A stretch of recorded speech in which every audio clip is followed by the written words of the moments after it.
প্রিয় দেশবাসী, আসসালামু আলাইকুম। আজকে কিছু জরুরি বিষয় ক্লিয়ার করার জন্য আপনাদের সামনে কথা বলতে এসেছি।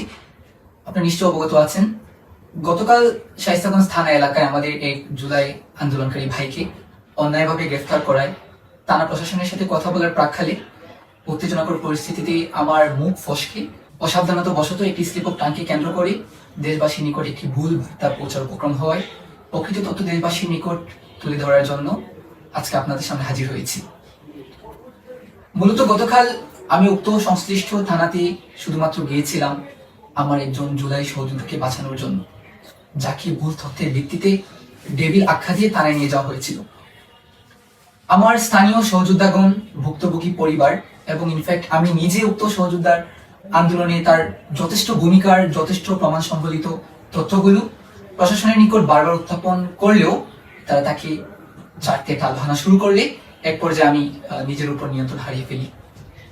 কারণ আমার কাছে তখন একটা বিষয় মুখ্য মনে হয়েছিল যে যে ছেলেটি আমার সাথে আন্দোলন করেছে, যে ছেলেটি আমার সাথে একই সারিতে দাঁড়িয়ে ফাইট করেছে, সেই ছেলের সাথে এভাবে অন্যায় করা হবে, এটা অন্তত আমি মেনে নিতে পারি নাই। এবং মূলত আমি বুঝাতে চেয়েছিলাম যে আমরা জুলাই গণঅভ্যুত্থানে আমরা হবিগঞ্জের জুলাই যোদ্ধারা, হবিগঞ্জের শান্তিপ্রিয় মানুষদেরকে সাথে নিয়ে হবিগঞ্জের থানাগুলোকে এবং সরকারি স্থাপনা সমূহ নিরাপদ ও অক্ষত রাখার ভূমিকা আমরা পালন করেছি।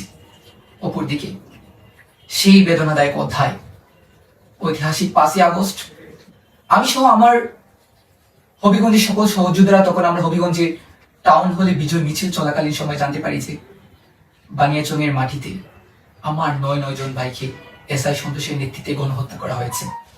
এবং সেখানে শুধুমাত্র প্রাপ্তবয়স্কদের নয়, বরং 12 বছরের ছোট্ট শিশু শহীদ হাসানকে নিষ্ঠুরভাবে হত্যা করা হয়েছিল, যার বিচার আজ আমরা পাইনি।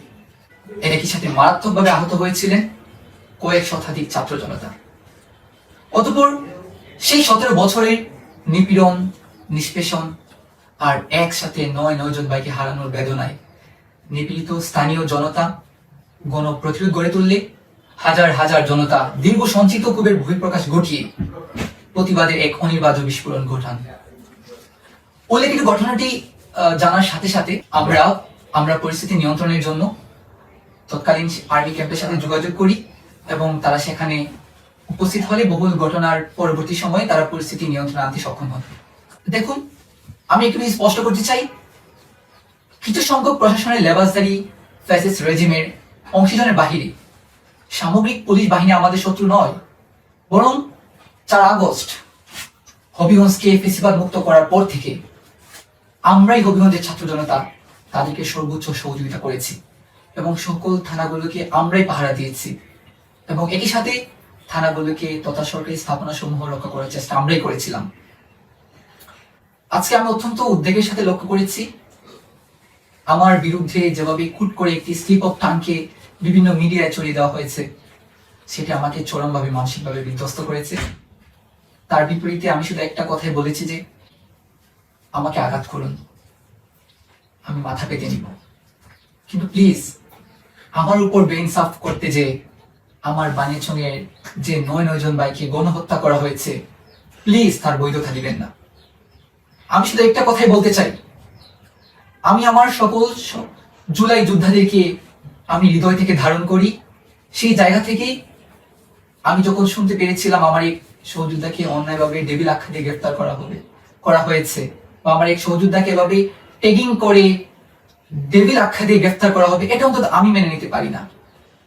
এবং আরো উদ্বেগের বিষয় হচ্ছে, পূর্বে উক্ত ঘটনায় উক্ত থানায় তিনজন আন্দোলনকারী ভাইদের সাথে একই ঘটনা হয়েছে এবং যার একজন ভাইকে আমরা এখনো কারাগার থেকে মুক্ত করতে পারিনি।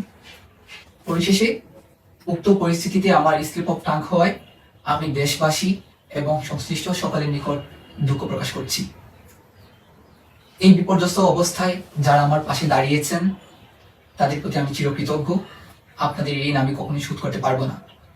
এবং যারা আমার এই ভুলকে অপব্যাখ্যা দিয়ে সমাজে ভুল মেসেজ দিচ্ছেন, দেশবাসীকে আমার বিরুদ্ধে একটি অপব্যাখ্যা ছড়িয়ে একটি ভুল নেগেটিভ দাঁড় করানোর চেষ্টা করে যাচ্ছেন, তাদের প্রতি আমার একান্ত অনুরোধ, প্লিজ ভুলকে সবসময় ভুল হিসেবে চর্চা করুন। এর বাইরে আমার আর কিচ্ছু বলার নেই।